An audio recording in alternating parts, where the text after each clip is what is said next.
ये जो है ना, मेरे घर की बहू हुआ करती थी। कभी मेरे घर में रहते रहते उसका दिल भर आया तो मेरे बेटे से तलाक लेकर फिर से घर चली गई। कई दिनों बाद इसकी शादी एक लड़के के साथ तय हो गई और भरी मंडप में उसको लगा कि ये लड़के से उसका पहला पति ही इससे अच्छा है। तभी मेरे घर में रहते रहते उसका दिल भर आया कि हमारे यहाँ थोड़े दिन के बाद उसको पहले पति पे प्यार आया, उसको भगा कर लेकर चली गई।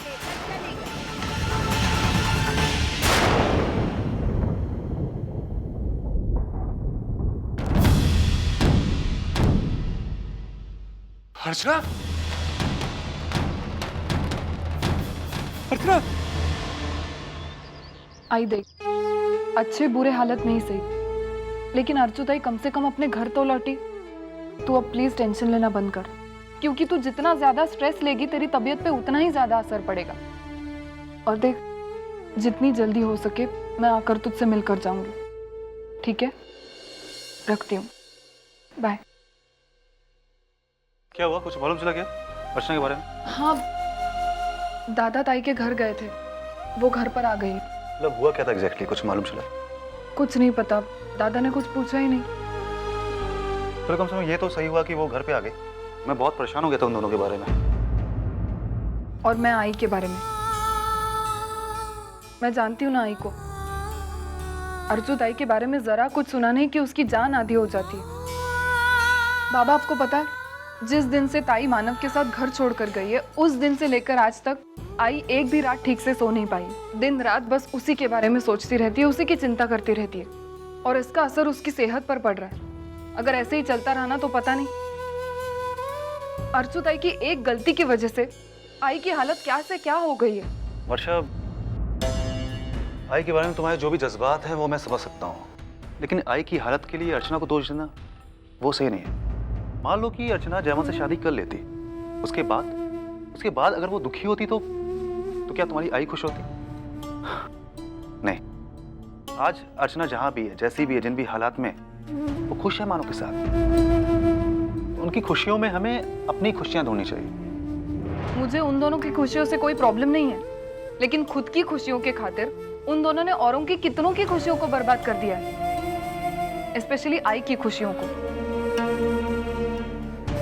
मैं ताई को कभी गलत नहीं समझती, अगर वो आई को दुख नहीं देती तो, लेकिन अब ये होना मुश्किल है।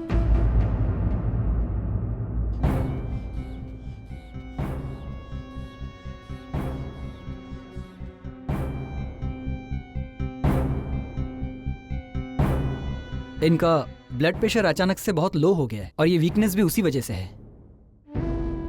लेकिन इसका इलाज फिर? नहीं, मैंने इंजेक्शन तो दे दिया है और कुछ दवाई भी लिख देता हूँ। और अब आपको इनकी सेहत के बारे में अभी ज़्यादा सावधानी बरतनी होगी। इनके खाने पीने के बारे में आपको ध्यान देना होगा। किसी भी तरह का टेंशन हो या मानसिक तनाव, इनसे इनको दूर रखना होगा। मैं कुछ दवाई लिख देता हूँ।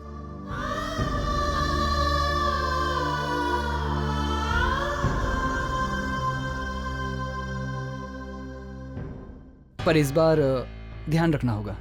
इसके बाद अगर जरा सी भी लापरवाही हुई तो बात इनकी जान पर आ सकती है।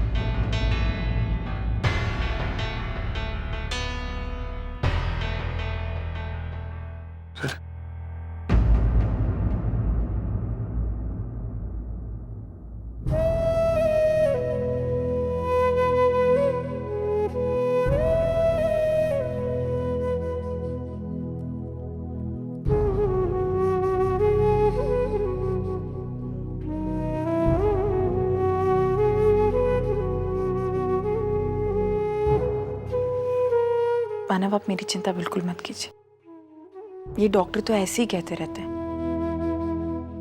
आप जानते हैं, मेरे बाबा के एक दोस्त डॉक्टर थे।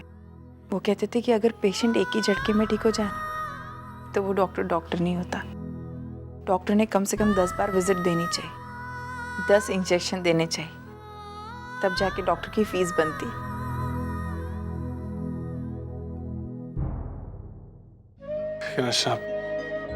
अब तुम अपना ख्याल रखोगे। मैंने तुमसे कहा था ना कि कोई भी काम नहीं करने को। फिर मानो आप फिर मुझे डांट रहे। अब मुझे सुबह से डांटते ही जा रहे।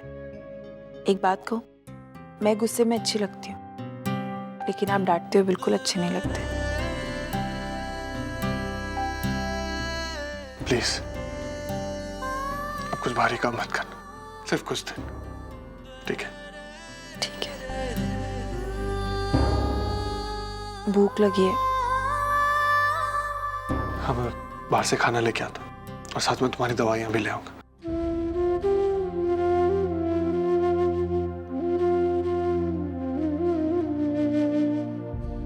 अर्चना, मुझे आने में थोड़ा टाइम लग जाएगा क्योंकि आसपास कुछ खाना नहीं मिलता ना, तो तुम प्लीज अपना ख्याल रखना और उठना मत प्लीज, ठीक है?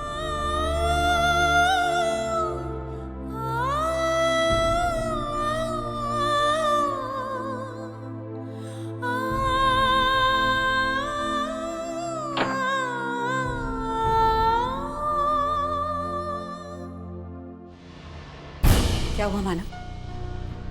शर्म आ रही है हमसे नजरें मिलाने में? सिर्फ शर्मिंदा होकर काम नहीं चलेगा, कोशिश करनी पड़ेगी हालात बदलने के लिए। इसलिए शादी की थी हमारी बेटी से, उसे इस बदतर हालात में रखने के लिए। आई, इसमें मानव की क्या गलती है? मानव तो बस मेरे लिए खाना लाने गए थे। तो तू गप्पा बस कर। आओ, आप जल्दी से जाइए ना, डॉक्टर को बुलाइए, या तो नजदीक कोई दवा की दुकान होगी तो दवा ले आइए, इसका बुखार उतारना जरूरी है। हाँ बाबा, आप रहने दीजिए, मैं दवाई ले आता हूँ। वैसे भी मैं दवाई ले चुका था, बस वो ऑटो में रह गया, इसलिए मैं सिर्फ पैसे ले। आहो, मैं आपको कह रही हूँ जाने के लिए, जाइए ना, आप उठिए। हाँ हाँ, मैं ही लेकर आता हूँ।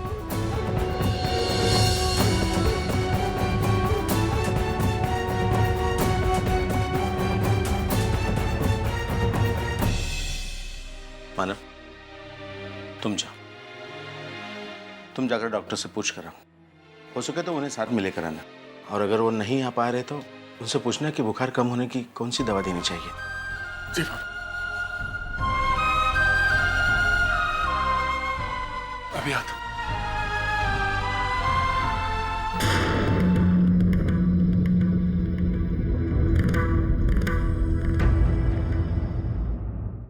अभी तक आए नहीं मानव, लगता है वो जादूगरनी ने उसे रोक लिया। सच्चू की तबीयत ऐसी, मैं क्या करूं, मेरी समझ में नहीं आ रहा। कोई घर पे नहीं है, अकेली क्या करूं मैं, समझ में नहीं आता। सविता ताई, कशी आहे आता तब्येत सचूची? देखना बिगड़ गई है।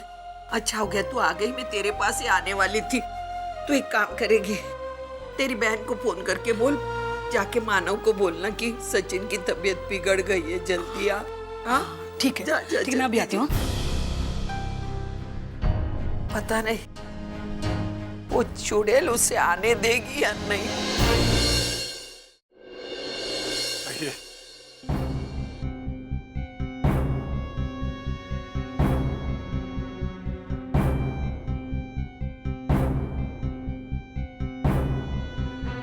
क्या करूं? यह अर्चना की तबीयत हर पल बिगड़ती जा रही है और वहां से मैं आई को वापस आने का वचन दे चुका हूँ। सचिन की तरफ देखने वाला भी कोई नहीं, लेकिन यह अर्चना के आई बाबा में बोझ नहीं डालना चाहता। कुछ समझ में नहीं आ रहा है क्या करूं।